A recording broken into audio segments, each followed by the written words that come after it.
Yeah, in 2019, my life changed. Buying real estate, doing all these great things. I understood the value of having real estate and wanting to hand it over to my legacy, to create a legacy with that. But once I actually went to create a living trust and I saw what it can do, that's when I knew I had a bigger narrative I needed to share with the people.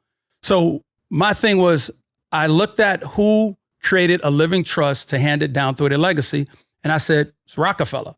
So I went on to read the Rockefeller Trust from 1934. And also there's a book called What Would Rockefeller Do? So I stayed up reading all these things about how he would take this, put it in an account and only give a portion to the legacy and then have his children create a trust. And now that money compound interest, he wouldn't give it to them until they turn a certain age. And I'm like, I could do that. We can do that. The information was right there. So I sat down with my trust attorney. I said, I want to do that. Like, well, you want to do it, but I want to do that. It can be done. So we structured it, worked it out where but unfortunately we all pass away. When I pass away, a percentage of my properties would be sold, not the ones that I hold long-term. Like I have properties I do keep. My short-term properties, those would be sold. That money would now go into a brokerage account. That brokerage account would be in the name of the trust. That money for that specific account would be for my grandchildren starting off, not my immediate family. My immediate family would get my life insurance policies, which are millions of dollars policies, and the main properties that I hold. So they're taken care of.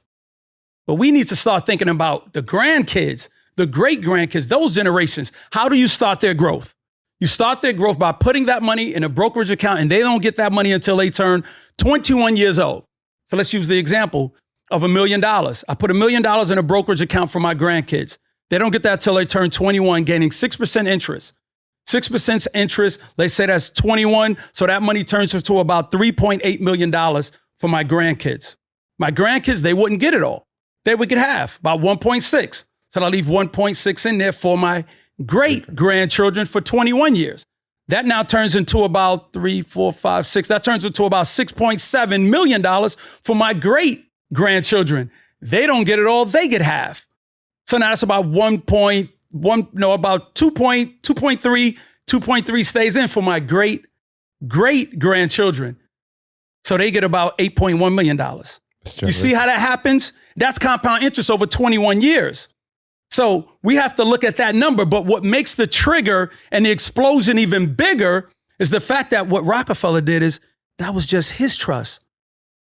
What he did was now each child opened up a trust. So now his children had a trust. So he would pay his grandchildren and his children would pay them. That's twice. So now his children, then his grandchildren have a trust. So his great grandchildren would get paid 3 times. So now if we look at Rockefeller Trust paid out now 11 generations and counting continuously. And what he also did was have a life insurance policy on every person in the trust, creating his own bank. And now what does that do? This is my structure also. Any one of my children or grandchildren who want to start a business, what do? Talk to the trustees. And now you borrow money. We become our own bank. So when someone dies, that money goes into the trust. You pay, when you get the policy, you pay it outright. So now that money is available in the trust.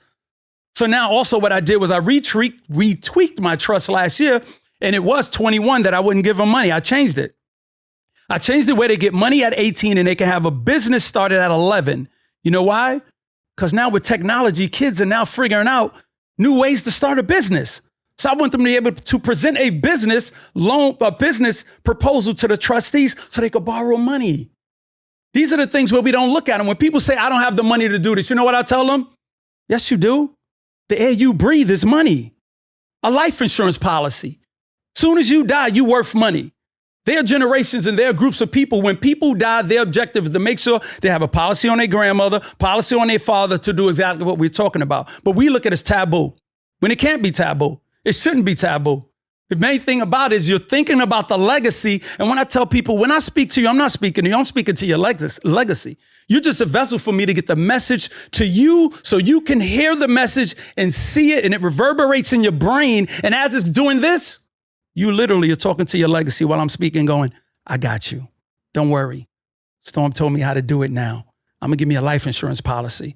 When people have a life insurance policy, let's say roughly $4 million, you have $500,000 left on your home mortgage. and you say to yourself, I'm leaving my family $1 million. Actually, you're not. Because when you die, that policy has to pay $500,000 to the mortgage so they can stay in the house. You're only leaving them $500,000. We don't think about that mortgage behind us. So this is where I say, get yourself a whole life, get yourself a term that's for $500,000 or $1 million just to cover the house. So your real policy doesn't get broken up. And now you have that term, pay off the mortgage, any money left, put it in a brokerage account, and now you start the system. So let's stay on this conversation about the trust for a minute. So it's an irrevocable life insurance trust or a revocable life insurance? You start off as a revocable because you want to be able to sell the property. And you can change it. Yes, 100%. So you can, all right. So who set this up for you? Your attorney? Yeah, my estate plan. You told them or you educated them or they educated you? Obviously they're already educated because they're an attorney, but it sounds like you kind of already had some idea of what you wanted to do because you did some reading before that. Yeah. So what was the process? You kind of said, this is what I want to do. And then they kind of added to it, or they said, this is what you should do? I came to them with my plan and my structure first. And I really wasn't taking no for an answer because I know it could be done. And there are some people that, like, there are mechanics whose cars are broke. Like, they just don't know fully how to do certain things. So you really have to find the right person that does these things. And I would always say, speak to someone who has a trust. Speak to someone who you know they can refer you to someone, but that takes time. But they would give me little tidbits of, well, we can do this, or they have a network of people and a law firm and they reach out to them. Like my first trust cost me about $12,000. My newest one cost me roughly almost $20,000 because I have a lot of things to fund it with. But a starting out trust probably run you anywhere from $3,000 to $6,000. But you have to look at the big picture. But I started out having a plan, and I really, really was adamant about getting this structure done. That was it for me. You have a will too? With the trust, there's a thing called a pour over will that's attached to the trust. For all the items that you don't put into the trust, it automatically pours over and fall into the will, like jewelry, like things that are heirlooms. It'll automatically go in that will. Yeah, I'm sitting there thinking, obviously you were educated. How often are you meeting with your trust attorney? Because I was having a conversation with a young lady the other day, and she's finding it hard to have her parents, even buy into the idea of a trust. So how often did you meet with family, if you did at all, and how often did you meet with the trust attorney? Is that like a once a year thing, or is it every 6 months? Because I'm sure you're acquiring properties and other assets throughout the year. Like, how often is that happening? In the beginning, when I started, we had to have a conversation. Literally, it was about almost every other week, sometimes every week, to plan us out with insurance and all that stuff. Very complicated. But once it was set, the updating of the trust is every 3 years, right? Okay. But if there's something of urgency that I need to update, because here's the thing, and I want to throw this part also, I'm going to drop it. Y'all pick this up. When you're buying things in your holding company, your holding LLC should be in the name of your trust. So if something happens to you, the properties automatically fall into the trust. Automatically fall in there. So you don't have to fund the trust because the trust own the LLC. So let me give a quick example. You know how you put your name on every single LLC? You open up an LLC, you put your name on it. You open up your LLC, you put your name on it. But if you was to have the property 123 Smith Street in its own LLC, the name on that LLC would not be you. It would be your trust. So if something ever happens, it automatically goes to the trust because you signed the trust over as the owner. Does that make sense? Gotcha. Automatically. So with trickle effect. So with that being said, you wouldn't have to fund one at a time. You could just have that trust owning all these LLCs, buy straight in from your holding. But also, let me not glaze over something you said. It's so important to have the conversation with your family and sit them down and explain, because my thing was, after everything's said and done, my lawyer, we would have the conversation with each one of them. Here's who's getting this, there's the trustee, this is what's gonna happen, this is what it's supposed to be, I want you to do this. And it's a thing I call a letter of trust, handwritten. I want this copy of this letter in my handwritten form and my signature to be copied for every generation, every trustee, so they can look and go, he thought about me. I want them to see what I meant and why I did this, because that's powerful. And they will get it and go, Man, my great-great-grandfather thought about me. So that letter, you don't have to, but the thing is always impact. So you need to have that discussion with your kids, your grandkids. There's only so far trust can go. It only could go to the last person alive in your generation up to a certain age.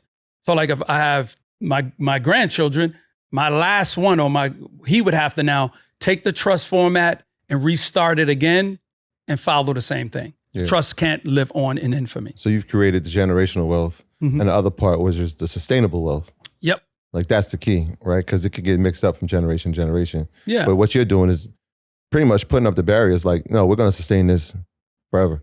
Forever. The biggest mistake that a lot of people make, unfortunately, when we have real estate is thinking that our children want to be landlords. We can't assume that they want to be landlords. I had a friend of mine who I knew through someone else. He died, didn't have a trust, left the properties to his kids in a will. They sold them because they didn't want nothing to do with real estate. That destroyed me because I knew what his objective was. So we need to put things in place to go, okay, if you don't want to be a landlord, this is what we're going to do. I'm going to have a company do this, or we're going to sell it, put the properties in the brokerage account where it's gaining compound interest to do something. So that's the key. We need to stop, really projecting our wants and needs on children and grandkids when they're like, yeah, I got my own plan. That's key. Yeah, that's key.